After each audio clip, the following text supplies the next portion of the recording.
जय हिंद दोस्तों। आज हम लोग पढ़ेंगे इन सेंटर और एक्स सेंटर। इन सेंटर कैसे बनता है, एक्स सेंटर कैसे बनता है, इन सेंटर से संबंधित क्वेश्चन कैसे कैसे आ सकते हैं और एक्स सेंटर से संबंधित क्वेश्चन कैसे कैसे आ सकते हैं। इससे पहली वाली क्लास में हम लोग सेंट्रॉइड बहुत अच्छे से पढ़ा, सरकम सेंटर पढ़ा और ऑर्थो सेंटर पढ़ा। सेंट्रॉइड कैसे बनता है उस चीज़ को देखा था, मीडियन के मीटिंग पॉइंट से बनता है। ऑर्थो सेंटर देखा था हमने कैसे बनता है, एल्टीट्यूड्स के मीटिंग पॉइंट से मिलता है। इसके बाद हमने सरकम सेंटर भी देखा था जो परपेंडिकुलर बाइसेक्टर के मीटिंग पॉइंट से मिलता है। उन पे बहुत सारे हमने मतलब उनकी थ्योरम्स देखी थी, मतलब बेसिक देखा है अभी तक, लेकिन उसकी डीपली नॉलेज अभी भी नहीं ली है, उसकी भी क्लास लेंगे। लेकिन अभी इस क्लास में हम क्या करने जा रहे हैं, इन सेंटर और एक्स सेंटर को कंप्लीट पढ़ेंगे। इससे पहले क्लास में हमने सिर्फ और सिर्फ सेंट्रॉइड, ऑर्थो सेंटर और सरकम सेंटर पे बेसिक चीज़ें आनी थी कि सरकम सेंटर, इन सेंटर, सरकम सेंटर, ऑर्थो सेंटर और सेंट्रॉइड कैसे कैसे बनता है, उसकी प्रॉपर्टी क्या होती है, उनको हम काम करेंगे। फिलहाल हम आज बढ़ेंगे इन सेंटर और एक्स सेंटर क्या होता है। तो इन सेंटर और एक्स सेंटर से जानने से पहले मैं इन सेंटर पढ़ाऊँगा। इन सेंटर पढ़ लिया तो एक्स सेंटर में कुछ बचता नहीं है। मेरी बात को ध्यान से सुनना। ये एक सर्किल है, क्या है, एक सर्किल है। ये सर्किल का सेंटर है। हमने कल कॉर्ड पढ़ी थी, जब सेंट्रॉइड पढ़ा था, सरकम सेंटर पढ़ा था, तो हमने पढ़ी थी कॉर्ड क्या होती है, जीवा क्या होती है, रेडियस क्या होती है, डायमीटर क्या होता है। ठीक है, तो जो कॉर्ड होती है उसकी एक डेफिनेशन होती है। कॉर्ड होती है यानी कि जीवा होती है, एक डेफिनेशन होती है, एक ऐसी लाइन जो सर्किल के दो पॉइंट को टच करते हैं, जीवा कहलाती है। और उसका जस्ट अपोजिट होता है हमारा किसके साथ, उसका जस्ट अपोजिट होता है आपका टेंजेंट के साथ, यानी कि स्पर्श रेखा के साथ। स्पर्श रेखा को समझाने के लिए, स्पर्श रेखा, जैसे एक सर्किल है, ये एक सर्किल है और ये मैंने कहा ये सरफेस है, ये एक सरफेस है और ये क्या है, सर्किल। तुम एक बात बताओ, इस बॉल ने इसके कितने पॉइंट को टच किया होगा? आपको जरूर लग रहा होगा कि 3-4 पॉइंट को टच किया है, लेकिन इसका एक ही पॉइंट उसको टच कर रहा होगा। जो भी पॉइंट बड़ा है, अब तुमको पॉइंट तुम्हारे दिमाग में पॉइंट यही है, बस ऐसा पॉइंट होता है, तो मामला गड़बड़ा जाएगा। अरे पॉइंट का मतलब एक पॉइंट पर टच करे। अब इतना बड़ा है सरफेस, ऐसे हम लोग खड़े हैं तो बिल्कुल ऐसे थोड़ा खड़े जाएंगे, पैन ऐसे पे खड़ा हो जाएगा। ठीक है, तो मैं बता रहा कि इतना भी बड़ा तो पॉइंट हो सकता है, नहीं हो सकता? हो सकता है। अरे होगा तो पैर ही होता है। बच्चे का पैर कितना छोटा होता है और हाथी का पैर कितना बड़ा होता है, हम लोग का पैर कितना बड़ा होता है? होता ही नहीं होता। आपको नहीं, ये पैर नहीं है, बच्चे का पैर देखा तुमने, इतना छोटा, मान लो इतना बड़ा, ठीक है, और हाथी का बोले ये नहीं पैर नहीं है, कुछ और है, अरे पैर ही है। ठीक है, तो जब इसका बेस बड़ा है तो उसका पॉइंट भी तो बड़ा होगा। तो मैं ये कह रहा कि आप इस बात को देखो कि इस सर्किल ने ये स्पर्श रेखा टच कर रही है ना सतह, तो कितने पॉइंट को टच कर रही है? तो ये स्पर्श रेखा हो गई। ये क्या हो गई? स्पर्श रेखा हो गई। क्या हो गई? स्पर्श रेखा। कोई दिक्कत तो नहीं है कि ये सर्किल ने इस सरफेस की जो है कितने पॉइंट को टच किया होगा? एक पॉइंट को टच किया। अगर 2 पॉइंट को टच करती तो क्या बन जाती? कॉर्ड, जीवा बन जाती। और 1 पॉइंट को टच कर रही है तो क्या? स्पर्श रेखा। क्या बन रही है? स्पर्श रेखा बन रही है। ठीक है, तो मैं कह रहा कि स्पर्श रेखा यानी कि टेंजेंट की एक क्या होती है, शर्त होती है कि किसी भी सर्किल के एक पॉइंट को टच करेगी, एक ही पॉइंट को टच करेगी। कितने पॉइंट को? एक ही पॉइंट को टच करेगी। स्पर्श रेखा कैसे भी खींच सकते हैं, ये भी एक स्पर्श रेखा है, ये भी एक स्पर्श रेखा है, ये भी एक स्पर्श रेखा है, ये भी एक स्पर्श रेखा है। स्पर्श रेखा की एक ही पहचान है कि स्पर्श रेखा यानी कि टेंजेंट सर्किल के किसी एक पॉइंट को टच करती हुई जाएगी। स्पर्श रेखा यानी कि टेंजेंट किसी सर्किल के एक पॉइंट को टच करती हुई जाएगी। ठीक है, इतनी बात समझ में आई? ठीक है, स्पर्श रेखा क्या होती है? जो सर्किल के कितने पॉइंट को टच करती है? एक पॉइंट को टच करती है। कोई दिक्कत, कोई आपत्ति नहीं है। तो यहां पर एक बॉल रखी थी कहीं पे, छोटी सी, आधा मामला तुम पार कर देते हो है?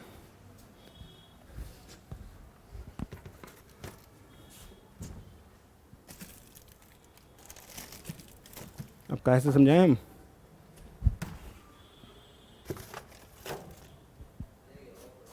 अरे बहुत बड़े बड़े वाले हैं, चलो छोड़ो, चलो कुछ जुगाड़ कर लेंगे, कोई बात नहीं। तो मैं जुगाड़ करने के लिए क्या करूं?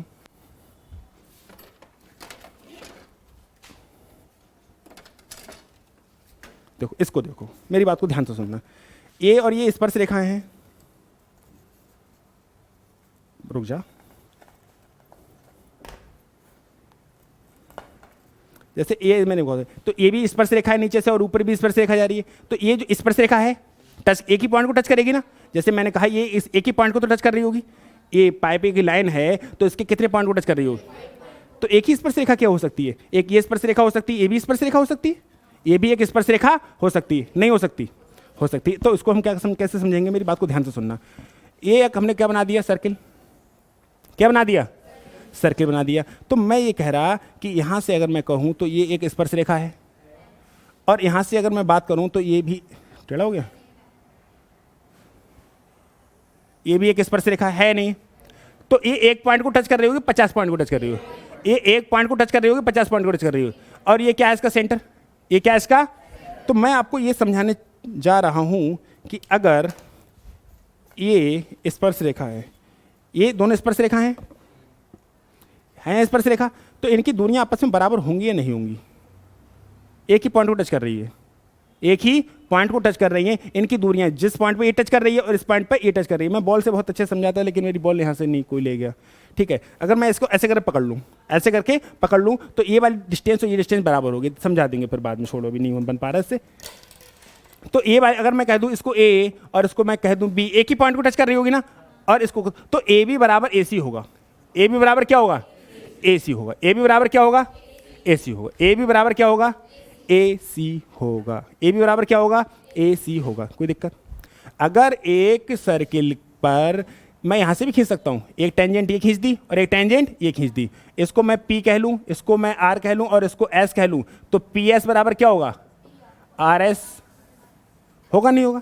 कि ये डिस्टेंस दोनों आपस में बराबर होती है। आप फील भी कर सकते हैं उसको। मैं थ्योरम के दो तरीके से हैं, एक ज्योमेट्री को पढ़ना होता है थ्योरम्स के आधार पर, और एक पढ़ना होता है प्रैक्टिकली के आधार पर। थ्योरम्स के आधार पर हम वो थ्योरम प्रूव करते हैं कि जो वास्तव में बहुत इसका एग्जाम में यूज होगा, और प्रैक्टिकली हम उसको यूज करते हैं जिसके से इसका कहीं काम नहीं होगा। बस इसको दिमाग में समझ लो, ये दो बातें आपका काम हो जाएगा।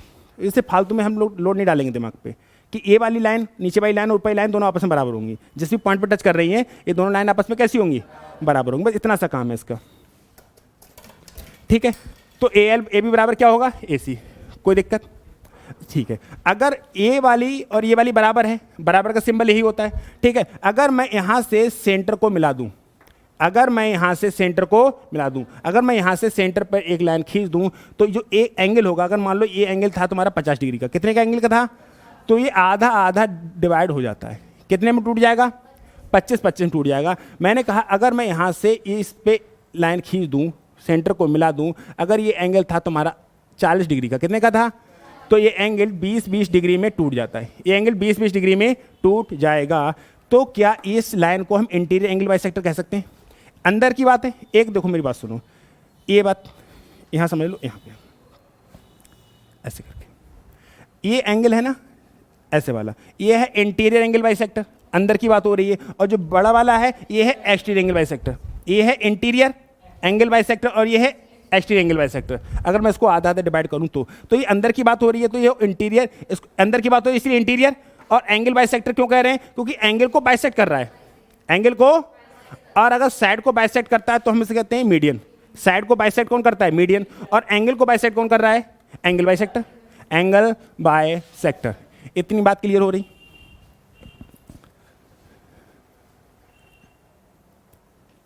स्पर्श रेखा क्या होती है? सर्किल के एक पॉइंट को टच करे। ये सर्किल हो गया, ठीक है। अगर मैं यहां से एक टेंजेंट खींच दूं, खींच सकता हूं, यहां से भी एक टेंजेंट खींच सकता हूं। तो अगर मैं इसको ए कह दूं और इसको अगर मैं बी कह दूं और इसको सी कह दूं, तो ये वाली भुजा इसकी भुजा के बराबर होगी। कहां तक? सिर्फ यहां तक की बात कर रहा हूं, सिर्फ यहां तक की बात कर रहा हूं। बराबर होगी नहीं होगी? अगर मैं यहां को इस वर्टेक्स को इस सेंटर से मिला दूं, तो ये वाला जो एंगल होता है वो आधे आधे एंगल में टूट जाता है। तो इस लाइन को हम क्या कह सकते हैं? इंटीरियर एंगल बाइसेक्टर कह सकते हैं। इंटीरियर के इसलिए कि अंदर की बात हो रही है, एंगल बाइसेक्टर इसलिए कि एंगल को बाइसेक्ट कर रही है। इतनी बात कंफर्म हो गई। तो इंटीरियर एंगल बाइसेक्टर क्या होता है, क्लियर हुआ? अब हम इसे बनाते हैं, अंतःकेंद्र कैसे बनाना है इसको समझेंगे। एक त्रिभुज की, मेरी बात को सुनो, एक त्रिभुज की भुजाओं को स्पर्श करता हुआ एक सर्किल खींचा जाए। एक त्रिभुज की भुजाओं को स्पर्श करता हुआ एक सर्किल खींचा जाए। तो त्रिभुज की भुजाएं तो अंदर ही हैं, अंदर ही तो होगा ऐसे करके। एक त्रिभुज की भुजाओं को स्पर्श करता हुआ एक सर्किल खींचा जाए तो इसे अंतः सर्किल कहते हैं। तो इसे क्या कहते हैं? अंतःवृत्त कहते हैं, अंतःवृत्त या इन सर्किल कहते हैं, अंतःवृत्त या इन सर्किल कहते हैं। और क्लियर हुआ?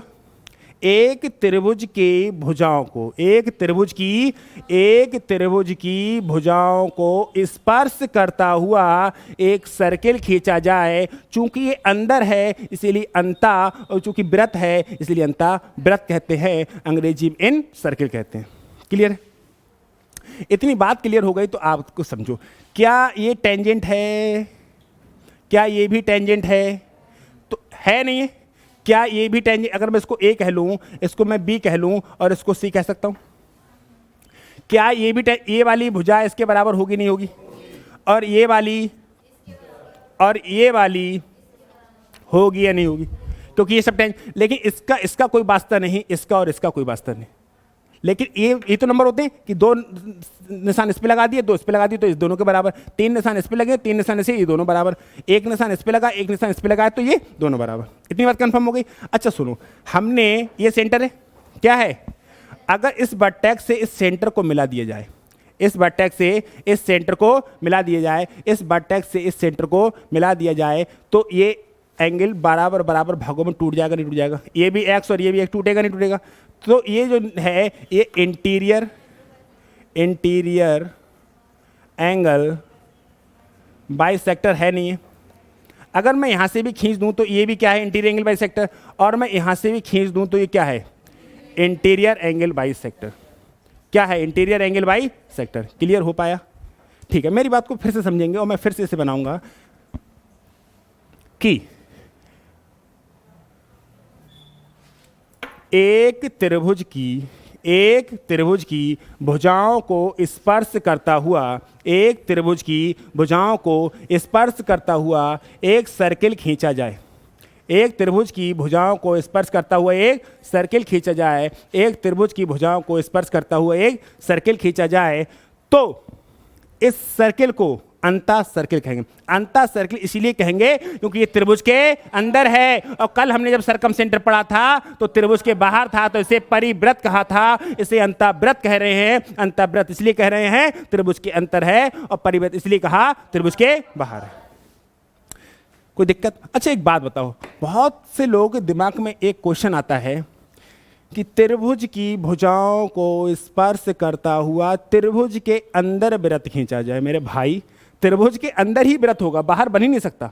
अगर त्रिभुज की भुजाओं को स्पर्श कर रहा है, त्रिभुज की भुजाओं को स्पर्श कर रहा है तो त्रिभुज के अंदर ही होगा, और त्रिभुज के वर्टेक्स यानी कि त्रिभुज के शीर्ष को नोट कर रहा है तो त्रिभुज के बाहर होगा। दोनों अलग अलग बातें हैं, तो अंदर और बाहर कहने की कोई आवश्यकता नहीं है। सीधी सी बात है, क्योंकि अगर वो त्रिभुज की भुजाओं को स्पर्श कर रहा है तो अंदर ही बन पाएगा, और त्रिभुज के शीर्ष को कर रहा है तो बाहर। ये वाली बात हम पढ़ चुके हैं ऑलरेडी, इसको दो हटा। तो मैं कह रहा, अगर मैं इसे ए कह लूं, इसे मैं बी कह लूं और इसे मैं सी कह लूं, तो एक बात तो जे भुजा और जे भुजा बराबर है, जे भुजा और जे भुजा बराबर है, और जे वाली और जे वाली बराबर है। तो मैं यहाँ से, ये सेंटर है, सर्किल का सेंटर है, तो यहाँ से अगर मैं एक लाइन खींच दूँ तो ये एंगल एक्स और एक्स में डिवाइड हो जाएगा। अगर मैं यहाँ से एक लाइन खींच दूँ तो ये बाई और बाई में डिवाइड हो जाएगा, जो भी एंगल होगा वो आधा आधा हो जाएगा। और यहाँ से अगर मैं एक लाइन खींच दूँ तो अगर ये जेड और ये जेड में डिवाइड हो जाएगा। तो ये क्या है? इंटीरियर एंगल बाइसेक्टर है नहीं है? ये क्या है? इंटीरियर एंगल बाइसेक्टर है नहीं है?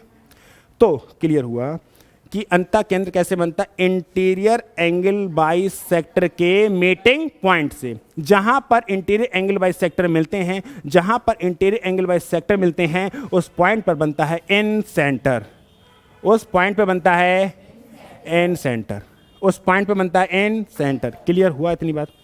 अब यहाँ पर सिर्फ एक ही क्वेश्चन आता है कि अंतः केंद्र पर बना कोण कितना होता है, और अंतः केंद्र पर बना कोण 90 + a/2 होता है। मैं आपको बता दूंगा कि 90 + a/2 याद लो, लेकिन काम नहीं चलेगा। इन सेंटर पर बना कोण 90 + a/2 होता है, और एक्स सेंटर पर बना कोण 90 a-/2 होता है, 90 - a/2 होता है। लेकिन प्रॉब्लम ये आती है कब प्लस होगा कब माइनस होगा, कन्फ्यूजन हो जाएगा। तो इस कन्फ्यूजन को दूर करने के लिए एक तरीका है, इसे सॉल्व करते हैं कि क्या 90 + a/2 90 - a/2 कैसे आएगा। मेरी बात को ध्यान से सुनना, बहुत ध्यान से। ये तो क्लियर हो गया हमारा। अब इसे कई बार बना चुके हैं, बार बार थोड़ी बनाते रहेंगे दिन भर। मैं आपसे ये कह रहा कि अगर ये वाला एंगल ए है, ये एंगल कितना है, और ये एंगल बी होता, अगर ये वाला एंगल ए है पूरा वाला, तो जो आधा आधे में टूट जाएगा, a/2 टूट जाएगा, नहीं टूट जाएगा। अगर ये एंगल पूरा b है तो ये भी b/2 हो जाएगा, और ये भी, अगर ये एंगल पूरा c होता तो ये भी c/2 और ये भी होता, नहीं होता। मैं इसको o दे दूं, नाम दे दूं। आप बताओ कि a प्लस बी प्लस सी बराबर 180 होता है, a प्लस बी प्लस सी बराबर 180 होता है, ठीक है। अगर मैं क्या करूं कि a/2 plus b/2 plus c/2 बराबर 90 कह सकता हूं, तो मैं यहां से कह सकता हूं क्या, b/2 प्लस c/2 बराबर 90 माइनस a/2, कह सकता हूं या नहीं कह सकता हूं। अरे ट्रायंगल ABC की बात करो तो a प्लस बी प्लस सी बराबर 180 होता है, ठीक है। अब मैं ट्रायंगल BOC की बात कर रहा हूं, मैं कर रहा हूं ट्रायंगल BOC। तो इसमें आएगा b/2, ये आएगा और ये आएगा नहीं आएगा, तो क्या आएगा ट्रायंगल BOC में ये एंगल जुड़ेगा, ये कितना है b/2, ये भी जुड़ेगा, ये कितना है c/2, और ये कितना है कोण BOC, यही तो है BOC, यही तो है। इनका मान कितना होना चाहिए 180। b/2 और c/2 की जगह मैं क्या रख सकता हूं 90 minus a/2, 90 minus a/2 plus triangle BOC बराबर 180। तो अगर मैं यहां से BOC का मान निकालूंगा, तो 180 माइनस 90 प्लस a/2 हो जाएगा। तो 90 80 कितना बचेगा, 90 प्लस a/2, और BOC क्या है, इन सेंटर पर बना कोण, इस तरीके से इसको प्रूव कर सकते हैं। तो इन सेंटर पर बना कोण कितना होता है 90 प्लस a/2। आपने इसमें अभी इन सेंटर में क्या क्या पढ़ा, सबसे पहले पढ़ा टेंजेंट क्या होती है। टेंजेंट एक ऐसी लाइन होती है जो किसी भी सर्किल के एक पॉइंट को टच करती है, एक पॉइंट से सर्किल पर कितनी टेंजेंट खींच सकती है, 2। मेरी बात को फिर से ध्यान सुनना, सर्किल है, ये पॉइंट है, इस पॉइंट से सर्किल पे कितनी टेंजेंट खींच, 2। देखो एक ऐसे करके और एक ऐसे करके, 2 ही टेंजेंट खींच सकती हैं, और दोनों टेंजेंट की लंबाइयां बराबर होती है, और इस पॉइंट से सेंटर को, इस वर्टेक्स से इस सेंटर को मिला दिया जाए तो जो एंगल होता है वो 2 बराबर भागों में बढ़ जाता है। इसीलिए इसको इंटीरियर एंगल बाइसेक्टर कहते हैं। इंटीरियर इसलिए कहते हैं, त्रिभुज अंदर की बात हो रही है, एंगल बाइसेक्टर इसलिए कहते हैं कि एंगल को बाइसेक्ट कर रही है। कंफर्म हुआ। तो वर्टेक्स 3 है तो 3 इंटीरियर एंगल बाइसेक्टर होंगे, और तीनों इंटीरियर एंगल बाइसेक्टर जिस पॉइंट पर मिलते हैं उसे इन सेंटर कहते हैं। एक त्रिभुज के अंदर एक वृत्त खींचो तो उसे अंतःवृत्त कहते हैं। क्लियर हुआ। अब हमने इसे सॉल्व किया कि ट्रायंगल ABC का मान कितना है 180। अब इसको a/2 से भाग कर दो दोनों तरफ, तो a/2 plus b/2 plus c/2 बराबर 90। तो a/2 b/2 और c/2 का मान निकाल लिया, तो 90 माइनस a/2। अब मैंने इस ट्रायंगल में लगाया, मैंने मान लगाया काय का, ट्रायंगल BOC में। तो b/2 ये वाला प्लस c/2 प्लस BOC। अरे BOC का मतलब यही तो होता है ट्रायंगल BOC में कोण O का मान, ये तो मान होता है, समझा चुका है ऑलरेडी। तो b/2 प्लस c/2 का मान ये है, 90 माइनस a/2 इधर से उठाया, प्लस BOC बराबर 180। BOC यहाँ आ जाएगा, और 180 था, इधर का 90 पहुंचेगा तो उधर माइनस का, इधर का प्लस का a/2 पहुंचेगा तो उधर का, इधर का माइनस का a/2 पहुंचेगा तो उधर का प्लस का a/2। तो फाइनली ये आंसर आया। तो आपसे यही पूछेगा कि इन सेंटर पर बना कोण कितना होता है, 90 प्लस a/2। इन सेंटर पर बना कोण कितना होता है 90 प्लस a/2। एक बात और पढ़ लो, और एक्स सेंटर में तो कुछ है भी नहीं, समझाते हैं कैसे। एक्स सेंटर पे जाने से पहले और कुछ समझो। एक लाइन पे बने कोणों का ये कितना होता है 180। मैंने कह दिया एक लाइन है, ठीक है। ये अगर ये लाइन है, अगर ये कोण मान लो ये 80 का है, कितने का है, तो ये कितने का होगा नहीं होगा। ऐसे तो था। अगर मैं इंटीरियर एंगल बाइसेक्टर का मतलब समझते हो, अंदर हो और 2 बराबर बराबर एंगलों में डिवाइड करे। तो मैंने अगर इंटीरियर एंगल बाइसेक्टर खींचा तो 40 में टूट जाएगा। ये 100 था, अगर मैं ये हो गया इंटीरियर एंगल बाइसेक्टर। ये क्या है इंटीरियर एंगल बाइसेक्टर, और ये क्या है एक्सटीरियर एंगल बाइसेक्टर। तो ये 50 में टूट जाएगा। इंटीरियर एंगल बाइसेक्टर और एक्सटीरियर एंगल बाइसेक्टर के बीच का कोण कितना है 90। इस बात को ध्यान रखना, बहुत काम में आएगी। इंटीरियर एंगल बाइसेक्टर और एक्सटीरियर एंगल बाइसेक्टर के बीच का कोण कितना होता है 90 होता है। एक बार फिर से प्रूव करते हैं। मैं इसको मान लूं 60 और इसको मैं 120 मान सकता हूं। तो अगर मैं इंटीरियर एंगल बाइसेक्टर खींचूंगा तो 30 में टूट जाएगा, और अगर मैं इसको खींचूंगा तो 60 60 में टूट जाएगा। ये है एक्सटीरियर एंगल बाइसेक्टर और ये है क्या इंटीरियर एंगल बाइसेक्टर और एक्सटीरियर एंगल बाइसेक्टर के बीच का कोण 90 है। इस बात को हमेशा ध्यान रखोगे कि इंटीरियर एंगल बाइसेक्टर और एक्सटीरियर एंगल बाइसेक्टर के बीच का कोण कितना होता है? 90 होता है। कंफर्म। नेक्स्ट, इन पॉइंट्स को लिखते चलो, नोट करते चलो कहीं ना कहीं। हाँ देखो मेरी बात को फिर समझो। मैं ये कह रहा ये एक त्रिभुज है ठीक है। अच्छा एक बात बताना बहुत ध्यान से, मैंने इस लाइन को बढ़ा दिया और इस लाइन को भी बढ़ा दिया, कोई दिक्कत तुमको? अगर मैं यहाँ पर इन सेंटर की बात करूँ तो इन सेंटर पर कोण कितना बनता है? 90 प्लस a/2, 90 प्लस a/2।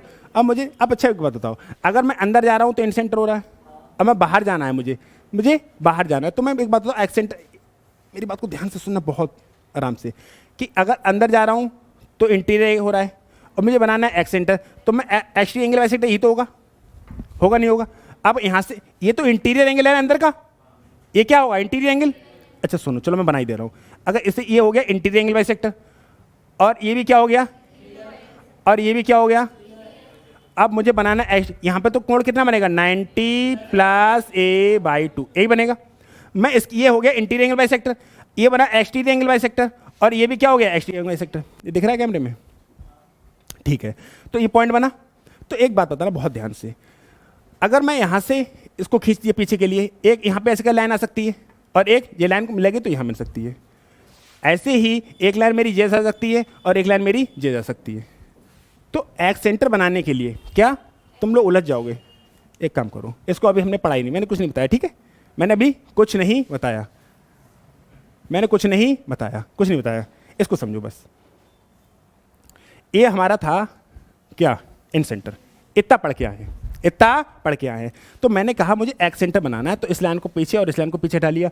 हमें पता है लाइन चलती रहती है, रुकती नहीं, दोनों तरफ चलती है। तो ये तो इंटीरियर एंगल बाइसेक्टर हो गया, अब बाहर खींचेंगे तो एक्सटीरियर एंगल बाइसेक्टर हुआ और ये भी क्या हुआ? मिला। तो इसका एक्सटीरियर एंगल बाइसेक्टर कभी यहाँ आ सकता है? इसका एक्सटीरियर एंगल बाइसेक्टर कभी यहाँ आ सकता है? नहीं आ सकता। इसका मतलब एक बात हुई कि एक्स सेंटर दो एक्सटीरियर एंगल बाइसेक्टर के मिलने से बनता है, तीनों नहीं मिलते। हमने सेंट्रॉइड पढ़ा था, तीनों मीडियन मिली थी। ऑर्थो सेंटर पढ़ा था, तीनों एल्टीट्यूड मिले थे। सरकम सेंटर पढ़ा था, तीनों परपेंडिकुलर बाइसेक्टर मिले थे। इन सेंटर पढ़ा था, तीनों इंटीरियर एंगल बाइसेक्टर मिले थे। लेकिन एक्स सेंटर तीनों एक्सटीरियर एंगल बाइसेक्टर के मिलन से नहीं बनता है, वो सिर्फ दो एक्सटीरियर एंगल बाइसेक्टर के मिलन से बनता है। तो इनने यहां बना दिया, जे भाई साहब अपना इधर बना लेंगे एक अलग, और जे भाई साहब अपना एक अलग बना लेंगे। तो एक ट्रायंगल में कितने एक्स सेंटर हो सकते हैं? 3। कितने एक्स सेंटर हो सकते हैं? जब 3 एक्स सेंटर हो जाएंगे तो 3 एक्स सर्किल बन जाएंगे। ऐसे करके बन जाएंगे, नहीं बन जाएंगे? 3 एक्स सर्किल बन जाएंगे, ठीक है। तो एक त्रिभुज में, इसको फिलहाल हमारे काम में आने वाली नहीं है तो हम पढ़ेंगे भी नहीं, जितना काम में आ रहा है उतना पढ़ेंगे। इसको समझो, ये है इंटीरियर एंगल बाइसेक्टर और ये है, और अभी 4 सेकंड पहले पढ़ के आए हैं इंटीरियर एंगल बाइसेक्टर और एक्सटीरियर एंगल बाइसेक्टर के बीच का कोण कितना होता है? ये है इंटीरियर एंगल बाइसेक्टर और ये है एक्सटीरियर एंगल बाइसेक्टर। और अभी पढ़ के आए हैं कि इंटीरियर एंगल बाइसेक्टर और एक्सटीरियर एंगल बाइसेक्टर के बीच कोण कितना होता है? 90। अब सुनो, ये क्वाड्रेटर बन गया। अगर मैं इसको नाम दे दूं OABC, नाम दे दूं OABC, तो ये एक चतुर्भुज बन गया। और चतुर्भुज के चारों कोणों का योग 360 होता है। चतुर्भुज के चारों कोणों का योग 360 होता है। चलो जोड़ो, 90 प्लस 90 प्लस 90 प्लस a/2 और प्लस E, एक्स सेंटर बना कोण, मान लो यही तो है। अरे जे और जे तो जोड़े, जे 90 जे वाला, जे 90 जे वाला और जे वाला जे वाला। इनका मान कितना होना चाहिए? 360। तो 90 90 90 270 plus a/2 plus x centre बना कोण बराबर 360। तो एक्स सेंटर बना कोण कितना हो जाएगा? 360 माइनस 270 और माइनस a/2। 360 में से 270 जाएंगे तो 90 माइनस a/2। ये क्या आया? एक्स सेंटर पर बना कोण। इन सेंटर पर बना कोण होता है 90 प्लस a/2 और एक्स सेंटर पर बना कोण होता है 90 माइनस a/2। 90 प्लस a/2 क्यों होता है उसको प्रूफ करके देखा और 90 माइनस a/2 क्यों होता है उसको प्रूफ करके देखा। एक्स सेंटर में इतना है, सिर्फ एक ही पूछेगा एक्स सेंटर पर बने कोण कितना होगा। आपको या तो ये दे देगा, ये पूछेगा इन सेंटर में, और एक्स सेंटर में क्या पूछेगा, इसमें और इसमें दे देगा कुछ ना कुछ। फिलहाल दिक्कत नहीं होगी। तो इन सेंटर बना कोण को होता है 90 प्लस a/2 और एक्स सेंटर बना कोण होता है 90 माइनस a/2। याद रखने के लिए घर में हर कोई शेर होता है, घर में रहोगे तो ताकत ज़्यादा अजमाते नहीं जाते हैं, प्लस हो जाती, ताकत बढ़ जाती है, और बाहर यहाँ तो निकल जाती है। याद कर लो इन सेंटर, अच्छा घर में है तो 90, कन्फ्यूज बात तो यहाँ पे 90 प्लस a/2 90 माइनस a/2, लेकिन ये भूलोगे प्लस कब और माइनस। बोले अच्छा घर में हो, घर में शेर बनना है, मतलब बढ़ रहा है 90 प्लस a/2 और बाहर 90 माइनस a/2। ये बातें हमारी पल्ले पड़ रही नहीं पड़ रही, कोई दिक्कत, कोई आपत्ति, कोई विपत्ति है? तो चीज़ें समझ में आई, एक्स सेंटर समझ में आया, इन सर्किल समझ में आया, सारी सब कुछ। और पता है इस बात को भी ध्यान रखना, कभी कभी क्वेश्चन पूछ लेगा कि एक्स सेंटर कितने एक्सटीरियर एंगल बाइसेक्टर से मिलता है? 2 से। तीनों मिल नहीं सकते ना, 2 से मिलेगा। और जितने भी पॉइंट्स थे 4 पॉइंट्स वो सब तीनों मिल रहे थे, लेकिन एक्स सेंटर सिर्फ और सिर्फ 2 एक्सटीरियर एंगल बाइसेक्टर के मिलन से बनता है। कोई दिक्कत? जब 3 एक्स सेंटर होंगे तो 3 एक्स सर्किल होंगे, 3 एक्स सर्किल होंगे, और एक्स सेंटर पर बना कोण 90 माइनस a/2 होता है, इन सर्किल पर बना कोण 90 प्लस a/2 होता है। एक पॉइंट से सर्किल पर 2 टेंजेंट खींची जा सकती हैं और दोनों टेंजेंट की लंबाइयां बराबर होती हैं, और उस शीर्ष से उस वर्टेक्स से अगर सेंटर को मिला दिया जाए तो उस एंगल को 2 बराबर बराबर भागों में बांटती है। ठीक है, अब हम ज़्यादा जब क्वेश्चन करेंगे तब समझ में आएगा। फिलहाल इन सेंटर और एक्स सेंटर में इतना ही है। मिलते हैं नेक्स्ट क्लास में। स्वस्थ रहिए, मस्त रहिए और पढ़ाई करने में व्यस्त रहिए।